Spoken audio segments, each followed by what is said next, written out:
Kirin-Maru pode não estar agindo por ele mesmo e haver uma entidade, digamos, distorcendo um pouco as suas vontades. A gente vai falar um pouquinho sobre isso. Uma teoria muito interessante que surgiu no fandom e vem ganhando força, especialmente após o 17º capítulo da segunda temporada, equivalente ao episódio número 41 de Hanyo no Yashahime.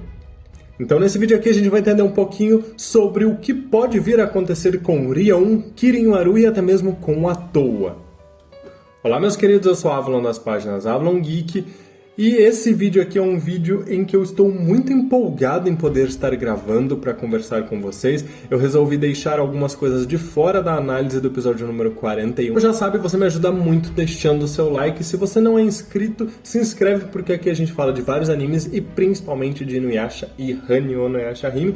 Lembrando que tá rolando sorteio lá no Instagram de um Nendoroid do Sesshomaru, hein? Esse é o último mês para vocês participarem, então corre lá, marca todos os amigos, me segue no Twitter, me segue em todas essas redes. A maioria de vocês que assistiram pelo menos as últimas análises sabem o quão desgostoso eu fiquei em relação ao rumo que o roteiro vem adotando para o personagem de Kirin-Maru. Eu não vou adentrar muito aqui, mas num modo geral, ele sempre foi um personagem que, pelo menos, parecia ter uma certa honra essa que era reconhecida pelo próprio Miyuga, que dizia que Kirin-Maru não seria alguém capaz de trazer a era decadente, a era degenerada para este mundo.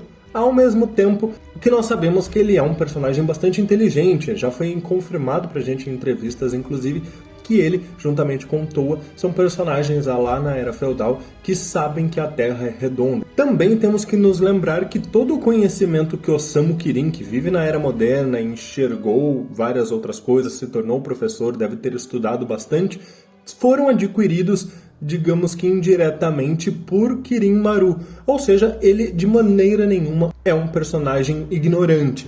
Muito pelo contrário, problemáticas em relação ao roteiro começam a surgir quando o roteiro tenta nos fazer acreditar que Kirin-Maru planeja usar o moinho do tempo para ir à Era Moderna e destruir o cometa para se tornar o mais poderoso e ser louvado por humanos e yokais. E até o ponto em que ele deseja se tornar forte o suficiente, talvez por sentir que ele foi fraco ao não conseguir proteger a filha dele, eu concordo que faz um certo sentido. Afinal, ele deve se culpar muito pela morte da Rion. O que acontece é que existem algumas questões que eu venho discutindo nas análises a respeito de que não faz muito sentido você querer convencer os espectadores de que o Kirin-Maru realmente acredita que destruir o cometa fará com que ele conquiste esse posto. Eu acho que ainda assim, forçando um pouquinho, a gente consegue concordar que este pode ser o plano dele de fato, até o ponto dele querer se tornar o mais forte. Agora, o meio pelo qual ele vai fazer isso, destruindo um cometa que vai cair na Era Moderna, não me parece muito lógico, já que ele sabe que ele sozinho não conseguiria destruir um fragmento, que dirá o cometa como um todo, já que ele precisou da ajuda de Tuga no passado, o próprio Sesshomaru e Inuyasha tiveram que unir forças para destruir o cometa, e que ele deve ter uma noção de que, nas duas situações, o Meido foi responsável por exterminar aqueles yokais que saem de dentro do cometa. Eu estou levantando esses pontos para a gente ir construindo a narrativa do que é essa teoria e irmos nos questionando de alguns pontos que a trama vem trazendo para a gente. Especialmente temos que considerar que Rion disse que a Era Degenerada iria acabar com toda a vida na Terra, com toda a vida naquele mundo. E nós vimos que, pelo menos Osamu Kirin, quando encontra a Mei e faz comentários a respeito do cometa estar se aproximando, demonstra não desejar que aqueles seres vivos sejam mortos. Ou seja, não me parece coerente que Osamu Kirin, que é quem indiretamente está passando as informações para Kirin-Maru sobre o cometa, esteja de acordo com o plano de Kirin-Maru em alterar o tempo, trazer a era decadente e, consequentemente, isso levar à destruição. Até porque eu imagino que Kirin-Maru, com toda a inteligência que ele tem, ele deve ter uma noção de consequências, no sentido de que, se de fato essa era decadente for arruinar tudo, ele deve imaginar que não vão sobrar humanos e yokais para venerá-lo como o mais forte. Agora eu vou começar a levantar alguns pontos, conversando com vocês, a respeito também de uma teoria e vou fazer comentários adicionais meus. A teoria, num modo geral, foi criada pela usuária do Twitter Mitsu-chan, que eu vou deixar aqui nos créditos da descrição, e ela diz basicamente que a divindade Amatsu Mikaboshi poderia estar de alguma forma influenciando ou possuindo Kirin Maru através da Bakuseiken e que ele, neste desejo de destruir tudo, de se tornar o mais forte, não seria um desejo original ou pelo menos não algo neste nível criado por Kirin Maru, e sim algo que estaria sendo influenciado por Amatsu Mikaboshi, essa divindade. Então, basicamente, esta é a teoria dela. Eu vou trazer também algumas informações que ela pesquisou a respeito de mitologia, mas vou fazer comentários daqui em diante meus, tá bom? Eu sempre disse pra vocês que eu achava o design da espada de Kirin Maru um design muito bonito para ser uma espada genérica, e quando nós tivemos a confirmação que de fato era uma espada especial, era a Bakuseiken, uma lâmina gêmea da Zanseiken que passou a ser empunhada pela Towa, nós começamos a imaginar o que essas espadas teriam de tão especial para serem espadas gêmeas. Naquele episódio foi dito pra gente que a divindade Amatsu Mikaboshi enviou essas duas lâminas para a Terra, ou seja, a primeira vez que a gente tem uma informação de divindades, digamos, extraterrestres, fora do planeta Terra, e principalmente enviando lâminas. Afinal, qual seria o propósito dessa divindade enviar essas duas espadas? E de alguma forma estas lâminas vieram parar sob a posse de Kirin Maru. Uma ele empunhou e a outra não. E subentende-se que ele não conseguiu empunhar a Zanseiken porque é necessário uma determinação e um coração puro. Por isso que a Towa foi quem conseguiu utilizá-la.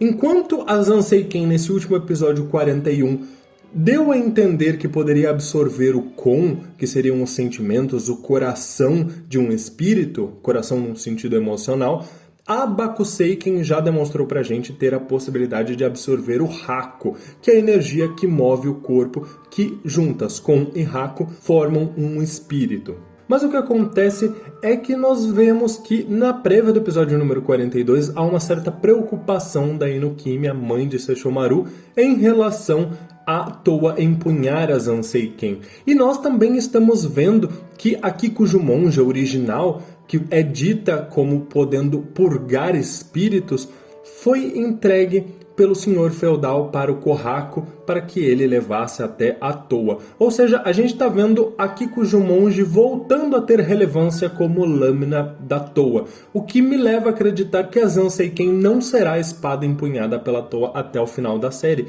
Afinal, qual a necessidade da trama devolver para ela uma espada, ou pelo menos dar uma espada aperfeiçoada, já que Totosai disse que ela não poderia continuar lutando com a Kikujumonji falsa, que nem lâmina tinha e era uma espada falsa criada por humanos, se ela já tem a Zanseiken que é tão poderosa.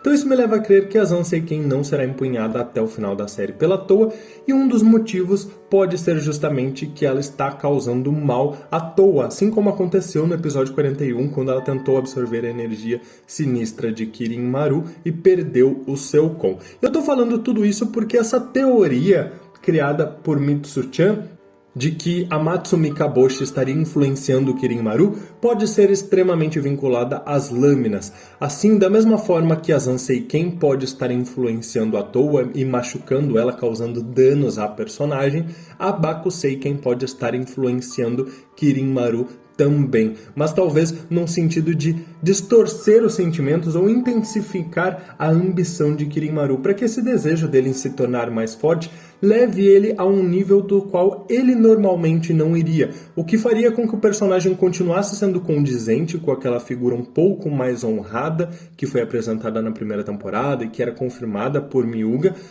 ao mesmo tempo que justificaria atitudes um pouco mais polêmicas que ele vem tendo recentemente. Então, faria com que o personagem não se tornasse um hipócrita apenas. Faria com que ele tivesse uma motivação forte o suficiente para ter atitudes que não condizem com aquilo que ele prega. Mas eu diria influenciado, talvez fazendo uma analogia, por exemplo, o anel de Senhor dos Anéis começa a influenciar os personagens para que eles ajam de maneira um pouco mais negativa. Então talvez essa intenção de ir para o futuro, para destruir o cometa, possa ser justamente para liberar Amatsu Mikaboshi. É que de acordo com a mitologia japonesa, esta divindade, Amatsu Mikaboshi, é um deus das estrelas e ele é uma entidade maligna.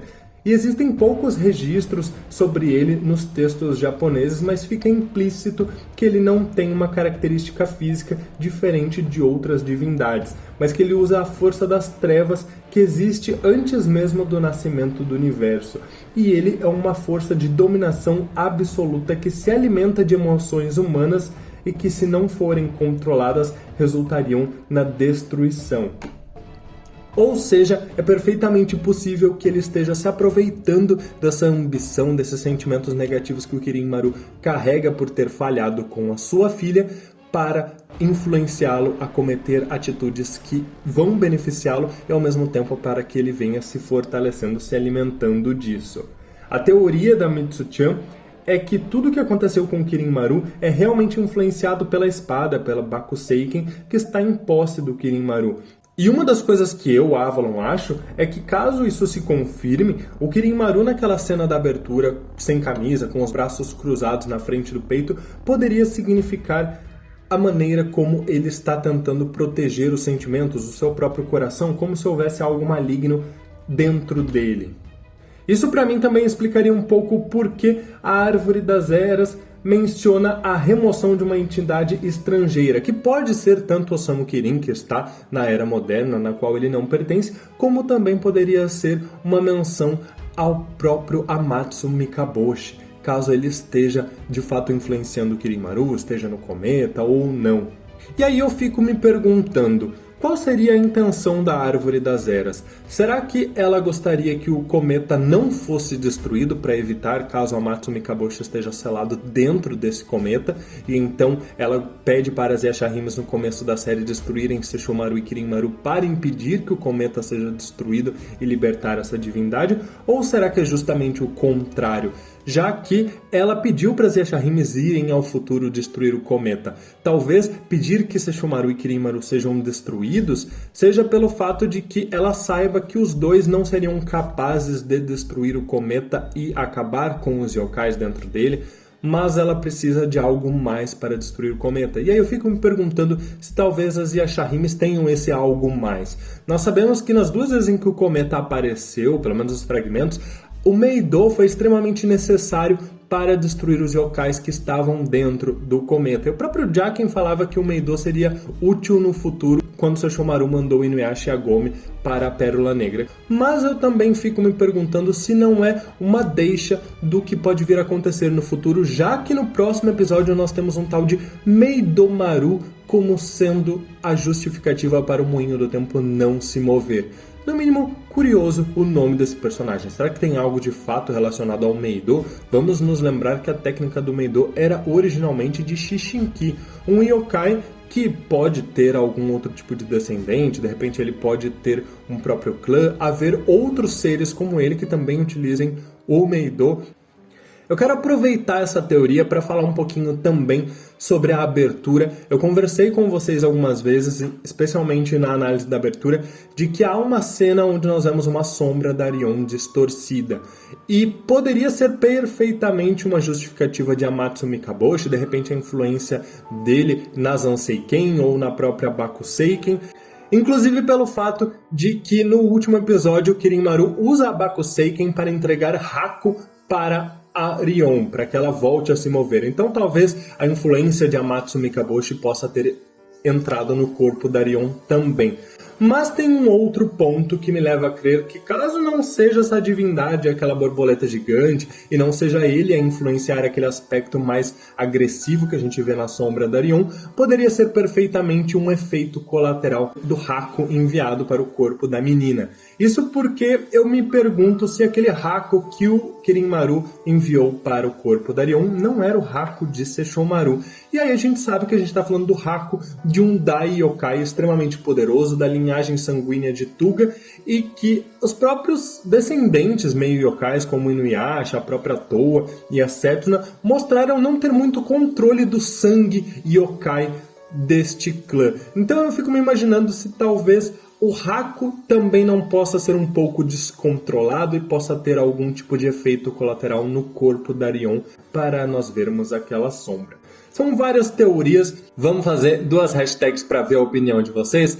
Hashtag entidade, caso vocês achem que tem de fato uma divindade maligna, esse deus da estrela que enviou Bakuseiken e Zanseiken influenciando na história toda. Ou hashtag Kirinmaru, se vocês acham que é ele mesmo o grande vilão final e não tem nada além disso.